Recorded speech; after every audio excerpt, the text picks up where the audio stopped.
আমার হাতে যে চিঠিটা, এই চিঠিটা এটা একটা কপি। এই চিঠিটা লিখে আন্দোলনে যোগ দেয়।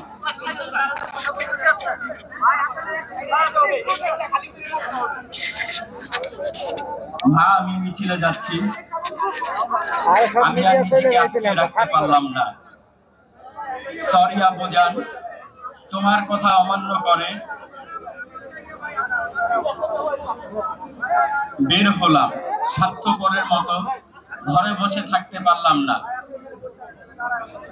আমাদের ভাইরা আমাদের ভবিষ্যৎ প্রজন্মের জন্য কাফনের কাপড় মাথায় বেঁধে সংগ্রামে নেমে যুদ্ধ করে যাচ্ছে, অকাতরে নিজের জীবন বিসর্জন দিচ্ছে। একটি প্রতিবন্ধী কিশোর, 7 বছরের ল্যাংড়া বাচ্চা যদি সংগ্রামে নামতে পারে, তাহলে আমি কেন বসে থাকবো ঘরে?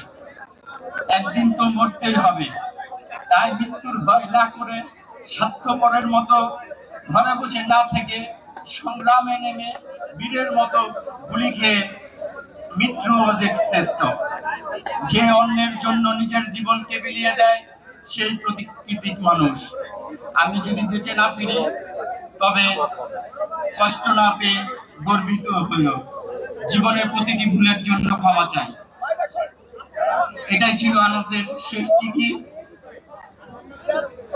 তো আমি এতটুকুই বলবো, এই ছাত্র আন্দোলনে যারা শহীদ হয়েছে এবং যারা আহত হয়েছে, এই রক্তের সাথে আপনারা কেউ বেইমানি করবেন না। এই যে ছোট বাচ্চাগুলো ঘর থেকে বের হয়েছে যেই উদ্দেশ্য করে, নতুন বাংলাদেশ এনে দিয়েছে আপনাদের, আপনারা সেই বাংলাদেশটাকে সুন্দরভাবে সাজান।